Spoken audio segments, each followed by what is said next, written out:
la France est le premier producteur mondial de levure.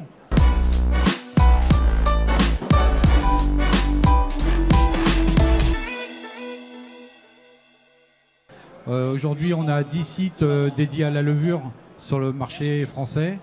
On représente 2600 salariés aujourd'hui sur le marché français. Voilà. Donc, on représente les levures en général. La levure de panification connue sous le nom de Saccharomyces cerevisiae. Mais on va vous expliquer que pas que. Il n'y a pas que de la levure pour le pain, ni le vin et la bière, mais il y a d'autres applications. La France est le premier producteur mondial de levure. On le dit assez souvent parce que c'est pas très connu. Les micro-organismes, les levures en font partie. Il faut savoir que c'est l'origine de la vie. Il n'y a pas de plantes, d'animaux, d'humains sans ces micro-organismes qui ont tout initié. Des levures, des bactéries et puis d'autres types de micro-organismes. Donc il y a un potentiel totalement infini. Toutes les fonctions dont on peut avoir besoin pour vivre, les sols, plantes, animaux, humains, sont issus de ces micro-organismes-là. Donc, le premier grand axe de développement pour les leaders des levures, c'est de sélectionner à très haut débit celles qui vont avoir des bénéfices. Et un micro-organisme, ça peut avoir des bénéfices de plusieurs façons. Et la levure peut avoir de plusieurs façons. Premièrement, la levure elle-même est capable de fermenter des produits alimentaires. Donc, c'est fermentation du pain, c'est fermentation du chou, et c'est partout dans le monde, ça a été fermentation alimentaire de manière à préserver les qualités nutritionnelles et même de sanitaire des produits. Mais on peut aussi utiliser les levures par leurs extraits, et là donner du goût, ou amener des propriétés de lutte contre les maladies par exemple, des propriétés immunitaires. Enfin, on peut faire à ces levures des métabolites très précis. Et on part vers ce qu'on appelle la fermentation de précision. Alors, appliqué à l'agriculture de demain, c'est essentiellement d'abord du biocontrôle, c'est-à-dire des solutions qui sont capables d'aider les plantes à lutter contre des stress abiotiques, le chaud, le froid, et puis bien sûr des stress sanitaires. Soit en amenant des composés, des glucides complexes par exemple, soit en amenant elles-mêmes les levures qui par compétition, en se développant, éradiquent les contaminants. Il y a un deuxième grand axe pour l'agriculture, c'est tout ce qui est biostimulation, c'est-à-dire la capacité à faire progresser les rendements des cultures, et ça de façon naturelle puisqu'on utilise des levures qui sont finalement des produits très naturels. Voilà, ça c'est le premier grand axe de recherche, c'est relever, dévoiler le potentiel infini des micro-organismes. Il y en a deux autres. La fermentation, chez le cerf, c'est 170 ans d'histoire derrière le fait de savoir multiplier les levures dans des échelles absolument extraordinaires. Lorsqu'on sélectionne, j'ai envie de vous donner ce petit chiffre et après je laisserai la parole. Lorsqu'on sélectionne aujourd'hui la meilleure levure dans ces trillions de possibilités, 10 puissance 30, on le fait dans des micro-gouttelettes dans lesquelles il n'y a même plus de contenu. Les micro-gouttelettes sont en suspension grâce à des ondes électrostatiques. Mais après, il faut pouvoir multiplier ces levures dans des cuves de fermentation qui passent à des 200 000 litres, par exemple, de fermentation dans les plus gros fermenteurs de l'ESSAF. Donc c'est tout un métier que de savoir sélectionner de façon précise une levure et après savoir la multiplier dans des échelles absolument gigantesques qui permet par exemple à l'ESSAF effectivement de distribuer partout dans le monde la levure de boulangerie. Le troisième usage, c'est qu'aujourd'hui on n'innove pas sans mettre l'utilisateur au centre. C'est-à-dire qu'il faut comprendre les usages, il faut comprendre ce qui va aider dans le cas présent l'agriculteur.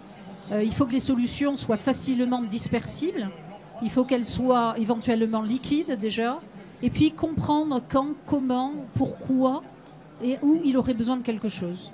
Le pôle Ferment des Futurs, c'est un consortium public-privé qui réunit déjà aujourd'hui 34 membres, 21 privés, 6 grands centres de recherche, laboratoires de recherche publics et 7 membres associés.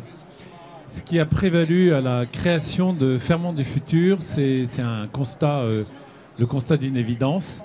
D'abord, la fermentation, c'est une transformation, un moyen de transformation majeur des produits agricoles de nos terroirs en aliments. Le pain, le vin, le fromage, les produits laitiers fermentés, la bière, la charcuterie, tout ça sont des produits fermentés. Donc c'est vraiment ancré dans la tradition de l'industrie agroalimentaire française et dans la transformation de nos produits agricoles. Donc là, il y a déjà un premier enjeu. Voilà, c'est vraiment, ça ne peut pas être plus français. Et la France, c'est la patrie, c'est un patrimoine national, la fermentation. Le deuxième point, c'est que la science, dans ces domaines, a accompli des progrès absolument gigantesques. Imaginez que dans les années 70, on a mis 10 ans à déchiffrer le génome d'une levure. 10 ans à 5 ou 6 laboratoires en France. Aujourd'hui, on a des machines qui permettent de déchiffrer le génome de 4 levures en une journée. Ça vous donne l'image du progrès de la science derrière tout ça. Et ce progrès de la science, il a largement traversé les frontières et la France doit jouer tout son rôle là-dedans. Et c'est cette idée-là qui nous a poussé à créer ce consortium et à faire en sorte qu'en France, on ait une plateforme de recherche collaborative publique-privée qui permettent de tenir le rang et d'être dans les leaders de la recherche fondamentale dans ces domaines. Alors en fait, ça sert sur quoi? Ça sert sur l'identification de nouveaux micro-organismes, d'ensemble de nouveaux micro-organismes qui vont améliorer la qualité organoleptique, ça veut dire le goût, la texture, qui vont améliorer la qualité nutritionnelle des aliments, qui vont également comprendre comment l'alimentation fermentée contribue à la santé avec tout le travail sur le microbiote.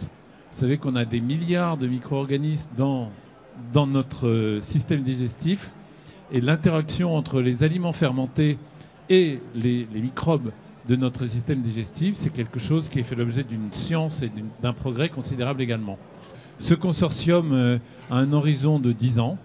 L'État, dans France 2030, nous a attribué 50 millions et les industriels se sont engagés à contribuer à la hauteur de l'équivalent de 50 millions également.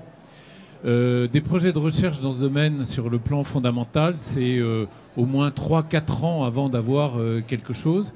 Et on lance les premiers appels à projets ce mois-ci et on démarre donc sur ces programmes de recherche à un horizon de 3-4 ans pour les premiers projets. Ensuite, il y aura une nouvelle vague, etc. etc. Dans nos adhérents, nous avons des coopératives qui sont évidemment très très intéressées également par d'autres aspects de la fermentation, en particulier la protection des cultures par des micro-organismes. Et c'est ce qu'on appelle le biocontrôle. Le biocontrôle. Et effectivement, ça fera partie des aspects de nos recherches, puisqu'il s'agit d'avoir une chaîne alimentaire la plus sûre, la plus durable, de l'amont à la fourchette. Et j'ai découvert aussi, et vous en parliez madame, les enjeux liés à la biostimulation. Donc là, on est à l'échelon du sol. Alors la biostimulation, c'est un peu l'équivalent des engrais. Le biocontrôle, c'est l'équivalent naturel des pesticides. Voilà.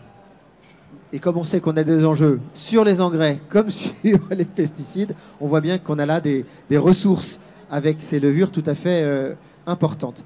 Nos adhérents sont tout à fait soucieux de pouvoir avoir un approvisionnement local, français, européen, qui est source de qualité, de traçabilité, d'amélioration de notre propre empreinte carbone et de compétitivité également. Donc c'est un élément tout à fait essentiel et la levure est très gourmande en coproduits sucriers pour se développer et voilà, et se multiplier. Et donc c'est un élément tout à fait essentiel. Donc on est vraiment un maillon à part entière de cette filière betterave, sucre, coproduits sucriers, levure. On a un petit slogan qu'on aime bien, pas de levure, pas de pain, pas de levure, pas de vin, pas de bière, mais on pourrait tout à fait dire pas de sucre, pas de levure. Donc on est totalement solidaire de cette filière et on est totalement mobilisé pour essayer d'avoir justement cet approvisionnement le plus local possible pour voilà, tous ces aspects, compétitivité, traçabilité, empreinte carbone également.